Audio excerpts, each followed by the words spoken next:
ಮಗ ದುಬೈಯಿಂದ ಇವಾಗ ಬಂದೇನಪ್ಪ. ಮುಂದಿನ ತಿಂಗಳು ಬರ್ತೀನಿ ಅಂತ ಹೇಳಿದ್ದೆ. ಅಪ್ಪ ನಿನ್ಗೇನು ಹೇಳ್ಬೇಕಾಗಿತ್ತು, ಅದಕ್ಕೆ ಅರ್ಜೆಂಟ್ ರಜೆ ತಗೊಂಬಂದೆ. ಅಂತದೇನು? ನಮ್ ಕಂಪ್ನಿಲಿ ಇನ್ನ ರಜಾ ಕೊಡ್ತಾ ಇಲ್ಲ. ಅಂದಾಗೆ ಆ ದೇಶಕ್ಕೆ ನಿನ್ ಕರ್ಕೊಂಡು ಅಂತಂದ್ರೆ ನೀನ್ ಬರಲ್ಲ ಅಂತೀಯ. ಅದಕ್ಕೆ ಅದಕ್ಕೇನ್ ಮಾಡ್ಬೇಕು ಅನ್ಕೊಂಡಿದ್ಯಪ್ಪ? ನಮ್ ಫ್ರೆಂಡ್ ಒಬ್ಬ ಹೇಳ್ದ, ಒಂದ್ ಕಡೆ ನಾನ್ ನೋಡ್ಕೊಳಕ್ಕಿಂತ ತುಂಬಾ ಚೆನ್ನಾಗಿ ನೋಡ್ಕೊಂತಾರಂತೆ. ನೀನ್ ಹೋಗ್ತೀರಾ ಸೇರಿಸ್ಲಾ?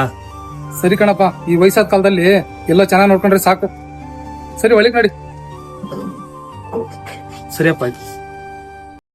ಇವತ್ತು ನಾವು ಬಂದಿರೋ ಜಾಗನೇ NGO 60+ ಫೌಂಡೇಶನ್ಗೆ. ನಾನು ಒಂದು NGO ನೋಡ್ತೀನಿ ಅಂತ ಅನ್ಕೊಂಡೆ, ಆದ್ರೆ ಇಲ್ಲಿ ಕಂಡಿದ್ದು ಒಂದು ಮನೆ ತರದ ಅನುಭವ. ಶಾಂತಿ ಪರಿಸರ, ಆರೈಕೆಯ ಮನಸ್ಸು, ಮನುಷ್ಯತ್ವ ತುಂಬಿರುವ ಜಾಗನೇ 60+ ಫೌಂಡೇಶನ್. ಕೆಲವೊಮ್ಮೆ ಈ ಸ್ಥಳಗಳನ್ನ ನೋಡ್ತಾ ಇದ್ರೆ ಮನಸ್ಸಿಗೆ ನೆಮ್ಮದಿ ಕೊಡುತ್ತೆ. ಇಲ್ಲಿ ರೂಮ್ಸ್, ಕಾಮನ್ ಏರಿಯಾ ಎಲ್ಲ ಕ್ಲೀನ್ ಅಂಡ್ ಹೈಜಿನಿಕ್ ಆಗಿದೆ. ವಾಕಿಂಗ್ ಮಾಡಕ್ಕೆ ಜಾಗ ಕೂಡ ಇದೆ. ಅದ್ರ ಜೊತೆಗೆ ಮೆಡಿಕಲ್ ರೂಮ್ ಮತ್ತೆ ಡಾಕ್ಟರ್ಸ್ ಕೂಡ ಇರ್ತಾರೆ. ಮತ್ತೆ ಪ್ರತಿದಿನ ಬಿಸಿ ಬಿಸಿ ಊಟ ಕೂಡ ಸಿಗುತ್ತೆ. ಮತ್ತೆ ಇಲ್ಲಿನ ಫೆಸಿಲಿಟಿ ಒಂದು ಮನೆ ತರ ಇರುತ್ತೆ. ಈ ಜಾಗ ಲೊಕೇಟ್ ಆಗಿರೋದು ನಿಜ್ಗಲ್, ಕೆಂಪುಹಳ್ಳಿ, ದಾಬಸ್ಪೇಟೆ. ಹಾಗೇನೆ ಹೆಚ್ಚಿನ ಮಾಹಿತಿಗೆ ಡಿಸ್ಪ್ಲೇ ಕಾಣ್ತಿರೋ ನಂಬರ್ಗೆ ಕಾಲ್ ಮಾಡಿ. ಈ ವಿಡಿಯೋನೆಲ್ಲ ನಿಮ್ಮ ಫ್ರೆಂಡ್ಸ್ ಅಂಡ್ ಫ್ಯಾಮಿಲಿಗೆ ಶೇರ್ ಮಾಡಿ.